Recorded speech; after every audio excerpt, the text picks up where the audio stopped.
Good evening, everyone. Welcome in. Tonight, we are talking all things Orioles on a very special episode of Camden Chat as we discuss the brand new news just broke and now is official.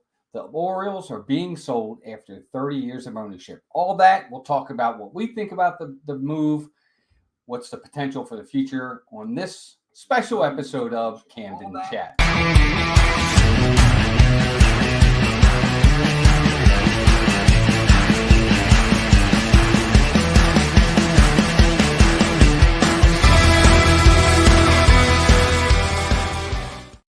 What's going on, everybody? Welcome into another episode of Camden Chat. I gotta get my mic ready to go here. Glad to have everybody in. A new episode, special episode, because we've got a lot to talk about tonight. So we'll kind of get right into it. Back in December, I think it was November or December, there were rumors, and we talked briefly about it beforehand with friends of mine and stuff like that. Rumors of the Orioles possibly being sold to a David Rubenstein. And this was just kind of rumors at the time. Nothing really came of it, or so we thought. And then news broke yesterday, I think it was yesterday, day before, that there was potential that John Angelos had come to an agreement with David Rubenstein and his group of investors in an agreement for the Angelos family to sell the team. We have now found out that it has been made official. I'm going to get into some comments that both David Rubenstein, Cal Ripken, who is also supposed to be part of this new group of owners, and John Angelos have given just within the last couple of hours to confirm all this. But we'll get into a little bit of specifics of the deal, of what we know. Now, this isn't exactly everything to a T, but it's the generalities of the deal. And then after that, I'll kind of talk about what the future brings, or potential future, in this sale. And we'll kind of go from there. But before we do that, I want to say hi real fast. The Genie's here. Paul Engel, Jeff Snook in the house. Thank you, guys. Look, this is a last-minute thing. I kind of thought about not doing it, but I was like, no, we got to address this. And we'll kind of get into it tonight. If you guys could share us out, let people know we're doing this. Thanks, Jeff. I appreciate it. Yeah, just a little something different. But so here's the deal, and it has been official now. Again, they have come out with their own, they've made comments, all the big players in this. Basically, John Angelos, who is now the managing partner, his father, Peter Angelos, bought the team back in 1993 for $173 million. Of course, Peter Angelos has been very ill with dementia. I think it's dementia. He's suffering from dementia. He's 94 years old. So for several years now, John Angelos has been him and his brother and the family have been the controlling partners of the team, the ones that are doing the day-to-day managing of the team. There's a lot of turmoil between him and his brother and his family and the controlling interests of the team that's been going on litigation-wise. I think John ultimately, either they settled it or they came to an agreement, and John Angelos was now running the team, and he's been running the team for several years. And most Oriole fans, including myself, are not very happy with John Angelos. But ultimately, he's been somewhat of a penny pincher, to say the least, when it comes to the development of the Orioles and moving forward when it comes to high contracts, long-term deals, and things of that nature. And we'll get into that a little bit more as we get into this show tonight.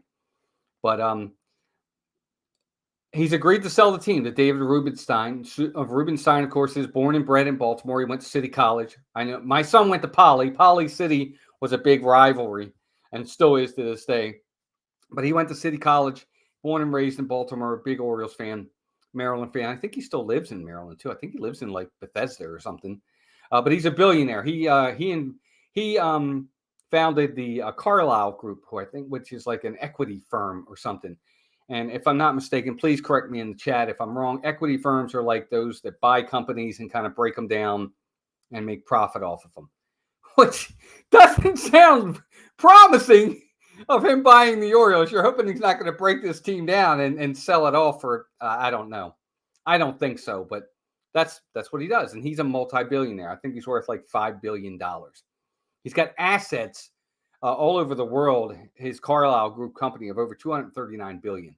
Now, I think he stepped down from the Carlyle Group. He's not no longer like the CEO or founding or any like. I don't think he's active in that group at this point.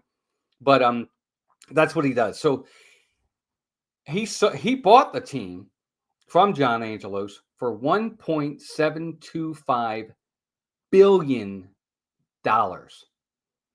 So the Angelos family bought it for 173 million in bankruptcy court, by the way, because Eli Jacobs, if I'm not mistaken, was the owner at the time.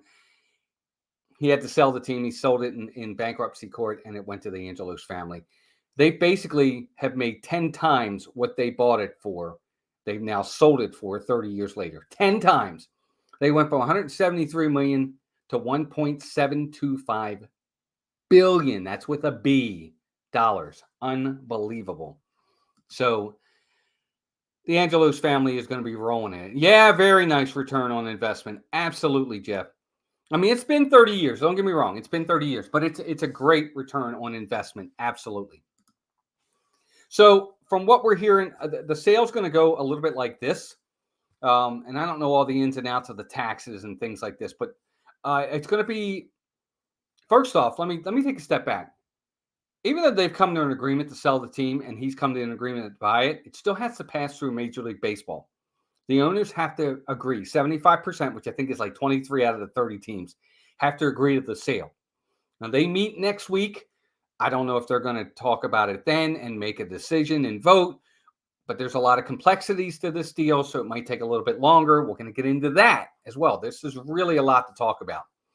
But it has to go through Major League Baseball. But let's just say, all things being equal, they approve it, which I think they will anyway. But at that point, the Rubenstein Group, which, by the way, Cal Ripken is part of, he's going to be one of the controlling, he's going to be one of the owners in this team. I don't know what his stake is, but he's going to have an ownership interest in the team. And he's going to have some sort of role in management of this team. I don't know how that's going to go down, but we'll see. But anyway, Rubenstein and his group will get 40% of the 70% that the Angelos family owns up front, because they own 70% of the Orioles. So that's why they're the controlling partner.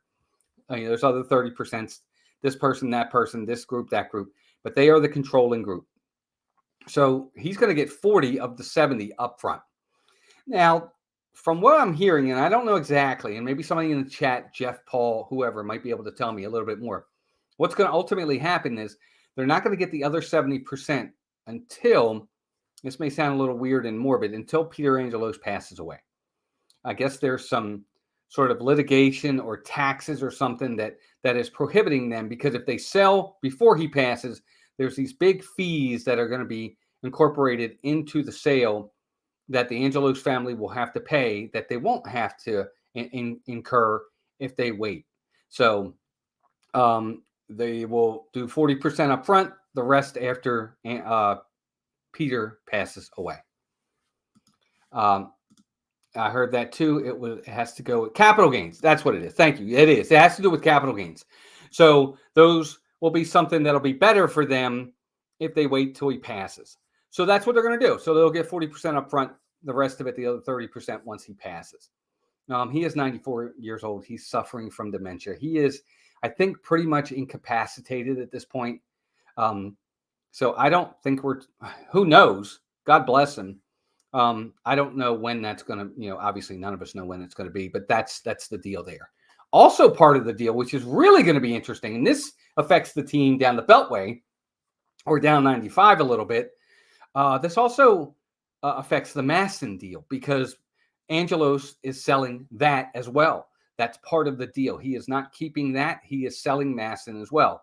So the deal, the sweet deal that the Orioles had in the Masson deal, is going to have to be looked at and possibly restructured in this as well, which could be a good thing for the Nationals, because I know they've got the really crap end of the stick in the Masson deal. It's just it's a debacle on their side, and it's such a sweet deal for the Orioles.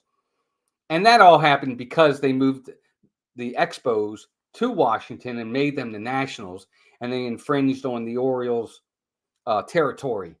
And that was part of the agreement that Angelos made with Major League Baseball to allow the Nationals to move there from Montreal. But that's a whole nother story. So Masson will be included in that deal.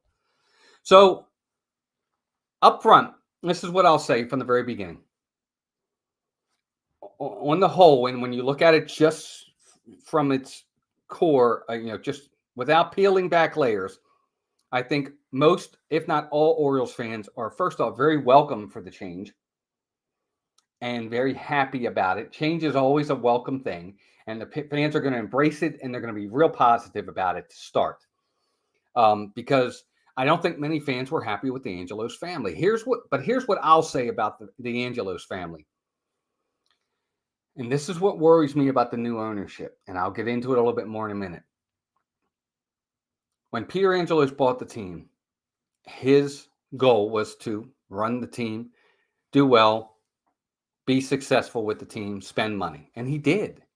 He spent money. He went out and got Roberto Alomar. He went out and got Albert Bell. He went out and got Bobby Bonilla. He signed Messina to an extension contract. He got David Wells. He got Jimmy Key. He went out and got players. He went out and got Rafael Palmeiro. Signed Palmeiro to a big deal. They signed Chris Davis to a big deal. Bad deal, but they still signed him to a big deal.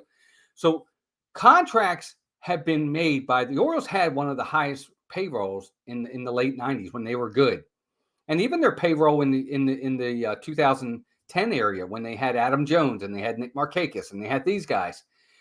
They didn't have the highest payroll, but they had payroll. So to say this team didn't spend money and they've been cheap is an unfair statement for the most part. The issue is when the team is taken over by the son. Okay? When Angelos ran it, Peter, he would spend money, not necessarily always wisely, and they didn't win, but he would spend. What I'm seeing now is, and we all see it, when John took over, he was a penny pincher. He got it, and now the team, pardon the expression, they sucked when it comes to spending money. I'm sorry to say that word on the air. I don't like to do that, but they were terrible. He just was all the money in his pockets. He didn't want to spend money. He didn't want to have contracts. He didn't want to go out and make changes. He didn't want to put money anywhere but in his pocket. And that's too bad because his father wasn't like that. Yeah, I think they're 28th out of 30, Jeff, in that. Hey, Dan, 820 Chief, welcome in. I think they're 28th out of 30. For sure. I'm in D.C. The Nats brass are throwing. Yeah, and I'm sure they are, Jeff, because ultimately what's going to happen there, it's going to be a better deal for them down the road, for sure, when it comes to the Masson deal and the advertising and the amount of profit that they'll get from that. But anyway, so when Angelos ran it, they didn't win anything, but he did at least spend money. And then his son took over and it went crap. Now I'm going to get into a little bit of David Rubenstein. First off, for him, here's how I see it. Perfect time to buy the Orioles. I understand their stock is high right now, and the price is going to be a little bit higher, but this is the thing. He's coming into a great ballpark. He's coming into a great fan base that loves their team and is really excited about the team right now. He's coming into a team that has a young and talented core of players that's quite possibly could make them a very competitive, at the least very competitive, if not possible, perennial World Series contender and championship team for the next 10 to 12, 15 years.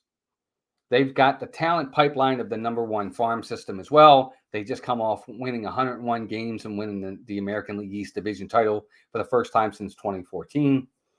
They have really good leadership in Mike Elias and his staff. They just built the Dominican Republic facility down there that is state-of-the-art. The Ed Smith Stadium down in spring training is a state-of-the-art facility. Perfect time to buy an up-and-coming possible juggernaut. Now, look, I'm an Orioles fan. Maybe I'm bleeding a little too much orange here. But the potential for greatness is right there. And he bought at the right time. But here is and again, I do this all the time. I always like to take a step back. We all want the excitement. Yay, yay, new guy coming in. Okay, we'll have that excitement. And I want to have that excitement. But I understand that we had the same excitement when Peter Angelos bought the team. And then he bought it and nothing really happened. A few contracts here and there, and that's all fine. And then his son took over and it went to crap. I'm hoping we don't have the exact same thing again. Okay, I don't know what David Rubenstein's going to do with this team. I think we're all under the assumption that it can't get any worse. Well, be careful because you just never know. Until I see him go out and get those extensions, go out and get those free agents, things of that nature, until I see him improve the ballpark, this, that, and the other, I'll believe it when I see it. I agree that it can't get much worse, but you don't be careful what you wish for. Well, that's just it. That's exactly right, Paul. And that's what I'm trying to do here. I want to be excited, and I am excited. I think change is good, and I'm going to go in with a positive attitude, but I'm also going to be a little bit hesitant because I don't know what this guy's going to do until he gets in there and does it. You can talk a good game all you want. Guys always talk a good game. Do it. Prove it. Let me see it. But the other thing, too, is, and I just talked about this, David Rubenstein's 74 years old. He's not a spring chicken. He does have children. I think he has a daughter and a son, or 2 daughters and a son. Are we going to be in the same thing where he'll go and he'll move on, he'll pass away 10 years down the road, and then the son takes over, and here we are, we're back in the crap again? It's the type of things that worry me as an Orioles fan. I'm not looking at short term, and maybe I should look at short term. Maybe I should. Maybe I should look at the short term, that for the next 5 years, they could be really good, winning championships. And that's all fine and dandy. But I like to look at things long term. And I worry. We'll see. Will the current, there's no guarantee that he's going to spend the money. Why? Just because he's new and he says he wants to win? Okay. All owners want to win and they all say that anyway. Let me just put it to you this way. Owners always say that. But do they actually go out and do it? That's the big thing for me. Hey, Victor, welcome in, buddy. Victor's in here as well. He made it. Yep, welcome in, buddy. But I guess the other thing, too, is when I look at David Rubenstein, I have to say to myself, how is he going to feel about the current leadership of the team? Mike Elias, all the different people that he has on his team, I can't think of his name, Vic Meidel, the guy who does all the analytics, all the people in the minor leagues. Is he going to say, I really like what we have, let's stay the status quo? Or is he going to be an owner that says, I want to bring in my own guys. I want to bring in my people to run this team. I want to make my mark on the team, not the mark that the Angelos family made by bringing in their people. I want my people. That worries me because sometimes people want that. They want that ego. They're like, okay, yeah, I know he's good, but I can do better. They can do that. They'll say, okay, I understand. He's really good. Yep, he's great. He's got you guys back on the map, but I'm going to bring this guy in, and this guy's going to take it even further. And that's what worries me. That's what worries me.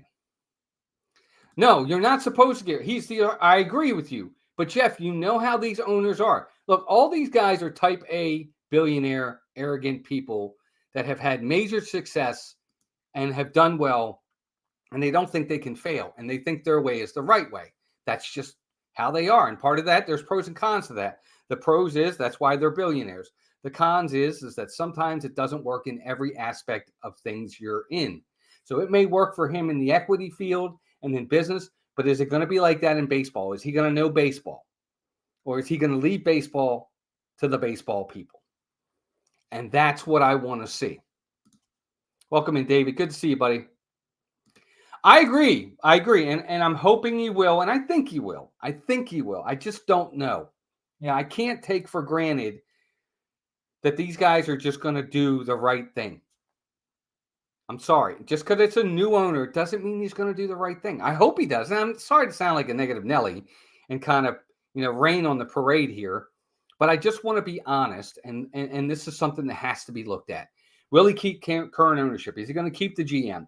If he doesn't keep the GM, the new GM might want a new manager. Are they going to sign these players to long-term contracts, some of these guys? Is he going to be an Angelos that says, okay, I can't sign all of them, but I'll sign as many as I can? Or is he going to be the Steinbrenner that says, I'm signing this, going to get them all? I guess we'll find out. The other thing too I meant to mention was his deal with the stadium. The deal's been signed for the lease. It's for 15 years to start. It could be bumped up to, there's a path to take it from 15 to 30 if they can get the development things that they want. So there's a lot of positives coming out of this deal. and positives for David Rubenstein. I'm just hoping that he's going to have the right path to keep the Orioles going in the direction that they're going. Now, Victor says, well, from a Mets fan whose owner is one of the wealthiest owners, he tried to buy a championship, and look what happened. Zilch. They're worse now than before.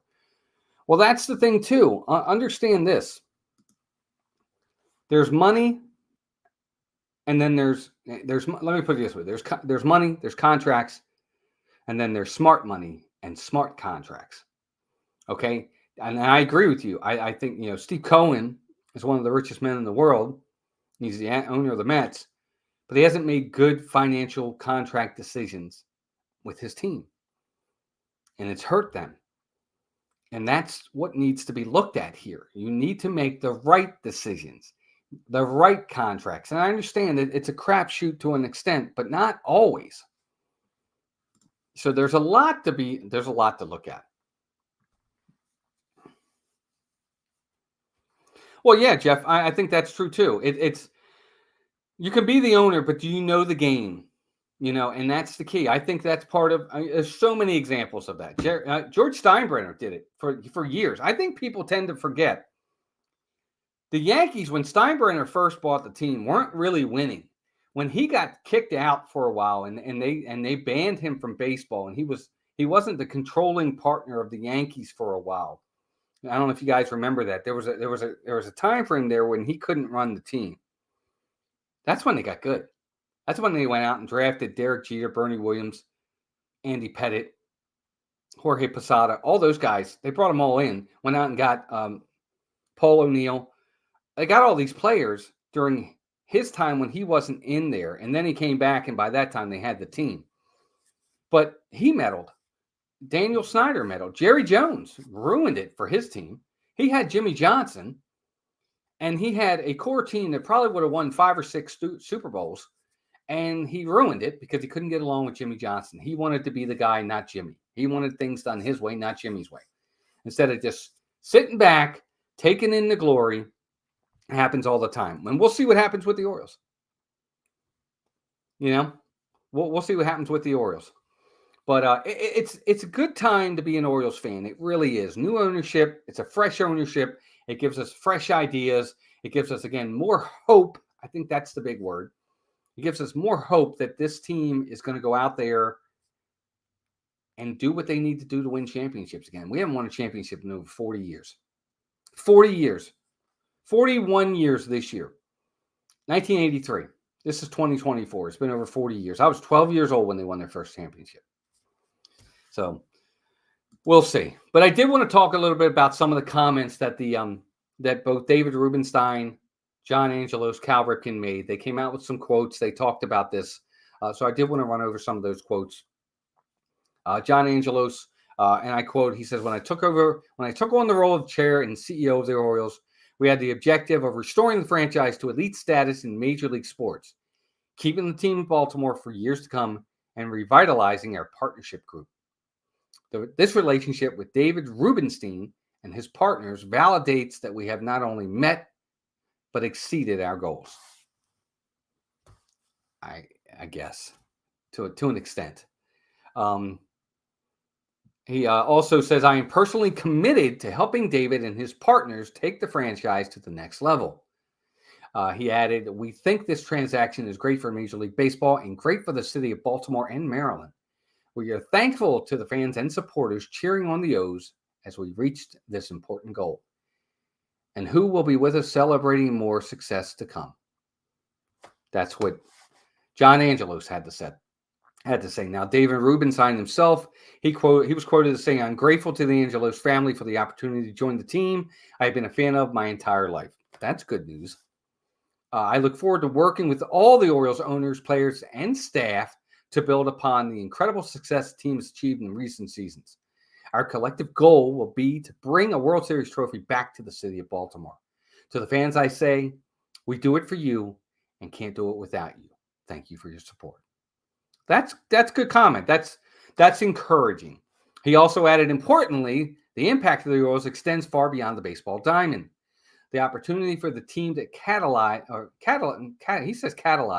development around Camden Yards, and in downtown Baltimore will provide generations of fans with lifelong memories and create additional economic opportunities for our community. So I think he's still on board with the whole idea of taking the area around Oriole Park and making some changes there, buying some of the land and investing into that area. That was one of the big things that John Angelos wanted, and I guess he's going to be along those same lines. And then Cal came in, and he had comments too. Ripken said via his account on X, which is formerly Twitter, he says, "I'm excited to once again be a part of the Orioles organization, and I thank David Rubenstein for including me in the ownership group. The Orioles have been a part of my life since I was a child, and this is a special day. I look forward to this opportunity and will do whatever I can to help the organization. Let's go O's." So again, all promising comments. I think these are the types of comments you're going to get early on when the sale is final, or at least the approval of the sale is final, and everybody's in a good position. Everybody's happy right now, and we'll see. We'll see what happens. I just wanted to come on here about a half an hour just to kind of voice my opinions, what I thought, what I think the future holds. I still think the future, we don't know what it holds. I still think everything is way up in the air. He could be great, or he could put us right back where we were. I think we'll know quick. I really do. I think we'll know quick. I don't know. I think we'll know quick once the final decisions are done, because when he owns 40% of the team, again, he'll be the majority owner at that point by 10% over the Angelos family. So in my opinion, I think at that point he becomes the control partner, the CEO, the guy that runs the team. And then we'll start seeing, does he start making contract extensions? Does he start talking to these players? Does he go out and say, okay, go ahead, go get Dylan Cease, or go get Corbin Burns, or okay, let's sign such and such. Maybe he does. I don't know. I guess we'll see. I hope we see right away. I hope he makes a splash. Jeff says, Walt, do you know if Ted Leonsis, is that how it says, is part of the Rubenstein group? There was talk of him buying the Nationals, but I guess the Learners have decided not to sell. I don't know, Jeff, exactly who all was part of the group. I know Rubenstein was initially tried to buy the Nationals when the Orioles weren't up, but then he went and obviously now he's got the Orioles. So I don't know if he is in on it or not. They just kind of mentioned Cal for now. What I don't like is the fact that I think John Angelos, he's going to serve as a senior advisor to the organization. I don't know what that means. I hope that's just a title. I really hope he doesn't. I'm really hoping he doesn't have a ton of input into the team because he really hasn't done much to deserve it. But I guess we'll find out soon enough. But again, exciting times. I think a lot of people are excited. I've been watching all day some of these YouTube channels, some of the real high name YouTube channels, and they're all praising the transaction as a great one for the Orioles. And I want to agree, but they're all under the assumption that this guy is going to start spending money and buying players and issuing contracts. And I don't even know where they get that from, other than him saying, I can't wait to be owner of the team and take us to our glory. If you're going off of that, okay, I guess that's why you say that. But I want to see the contracts before I'm going to, really jump on the bandwagon of, yay, here we go. We're going to start, buying all these players. But I guess we'll see. But anyway, gang, that's it. That's all. Huge breaking news out of Oriole Park, out of the Baltimore area. The Orioles are going to be sold. It's going to happen. It's going to get approved. And hopefully the good times are going to start rolling. We've been through heck and back with this team for 40 years. We've had no championships. We've barely even sniffed a championship. We got to the ALCS against Kansas City in, I think, 2014 or 2012. And that was about as close as we got. And in that series, we got swept. So it's been a while since we've even had any sort of real, legitimate hope of a sustained chance of being good for a sustained period of time. And I'm hoping that this ownership takes the ball and runs with the success that we've had over the last 3 years and just builds upon it. I guess we'll find out. Hey, really, Blaine, welcome in. He says it'll take a couple years for this guy to get familiar and start spending money. Can't start right away spending money. Guess you can, but patience is key. Well, I don't know. Blaine, here's the thing. It depends on the type of money that you're spending, okay? Because he already has the success factors in place. And what I mean by that is he's already got the team. He's got the team won 101 games, second best record in baseball behind your team. They have the #1 farm system. Their depth is probably the best in baseball as well. They have the executive of the year. He won executive of the year. I don't see why he can't go in there and say, let's get contracts for these guys. Extensions for some of these players, at the very least. I don't know that he has to wait a couple years to start spending money. I mean, yes, he'll get familiar, but he should, if he's a good owner, he should be acclimating himself already.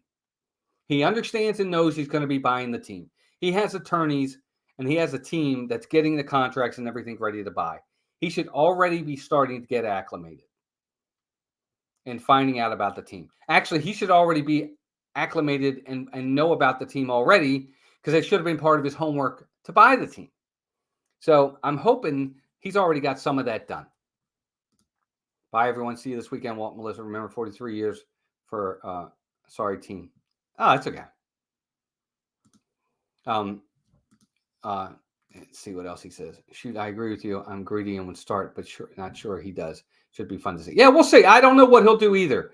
And that's kind of what I've been saying the whole time. I'm not going to take it for granted. He's going to spend money, but I'm hoping we see a few things early on at least. Yeah, I think that's got to be paramount. You know, they won 101 games with the team they have. And I think that has to be addressed first. I think they need to find ways to sign some of these guys to some of these deals. And the best thing about it is he can sign these guys at the cheap if he really tries. But we'll see. Anyway, gang, there you go. That's this special episode of Camden Chat. I hope you guys have been watching all our videos. We had Top 25 Orioles number 23 and 22 just dropped. Tomorrow, we'll have our next Hall of Fame profile. We'll be back on Monday with our episode 4 of Camden Chat. But I wanted to make sure we talked about this, because I think this is it's historic news for Orioles fans.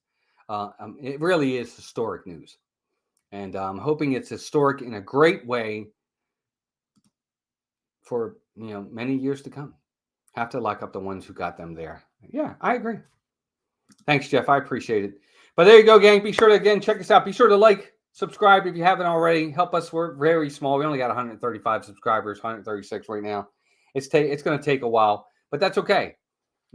It's good to have everybody in here. I love talking baseball, and I really love talking baseball with a group of people. So having you all folks here has been great. We'll be back with more videos. Again, another Hall of Fame profile tomorrow. I think it's Luke Appling, if I'm not mistaken. So that'll be out tomorrow at 9 a.m. Check out our other Orioles videos. And other than that, I hope you all have a good night. Big news for the Orioles. Lots of excitement around Baltimore. Spring training, 2 weeks away. Can't wait. Thank you, Jeannie. I appreciate that. Hope everybody has a great rest of your day. And until next time, take care of yourselves and each other. We're going to say goodbye with this.